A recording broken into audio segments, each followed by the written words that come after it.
2, 3, go. For our tape sculpture, we decided to focus on the idea of spreading awareness of commending diversity.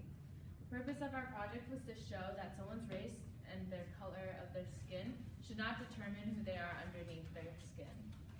Because we are all one, indivisible, and the color of our skin should not break our unbreakable human bond.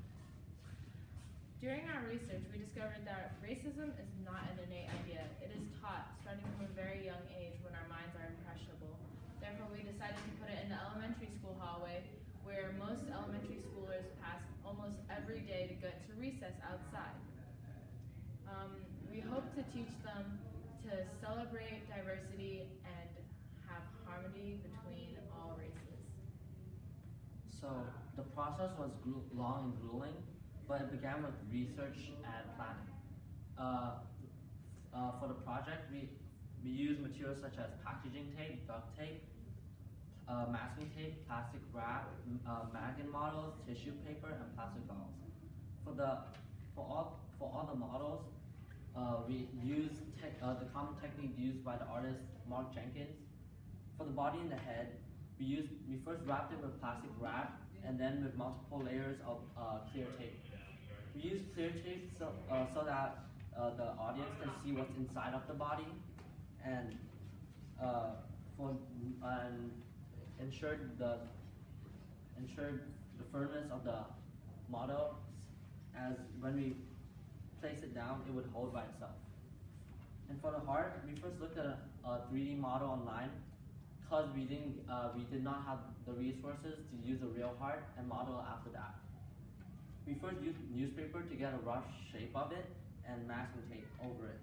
And then we used plastic wrap and plastic gauze to make sure it's intact and firm. And then we used plastic wrap again and then packaging tape over it. And finally we used red duct tape over it to show that we all have the same colored hearts.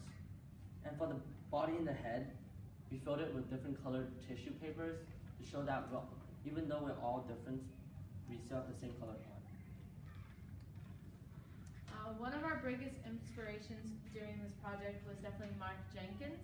We really liked how some of his sculptures didn't have to include the whole entire body. They might be arms missing, a torso missing, a head missing. And so we liked how the body could be altered to fit the purpose of the piece.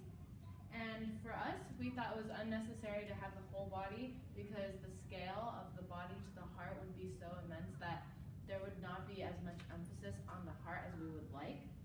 So we decided that just making the focus on the core and the head and the heart was a good combination. In our project, we incorporated many different elements of art. The two most important things that we personally felt were color and shape, because color helps with the whole point of our sculpture. And for that, we stuffed colored tissue paper on the inside of the torsos and heads. This shows the skin colors, but not only that, it helps with the stability of the piece, since the hearts are quite heavy. So without this stability, it would fall over. And also to help with stability, we use shape because we place them in a triangular shape if you look at it from bird's eye view.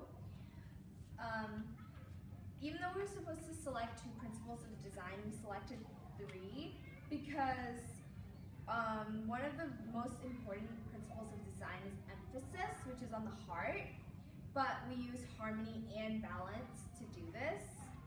Because all the bodies and torsos are around the same size, the most evident thing within the bodies is the pop of bright red in a sea of yellow, white, and brown.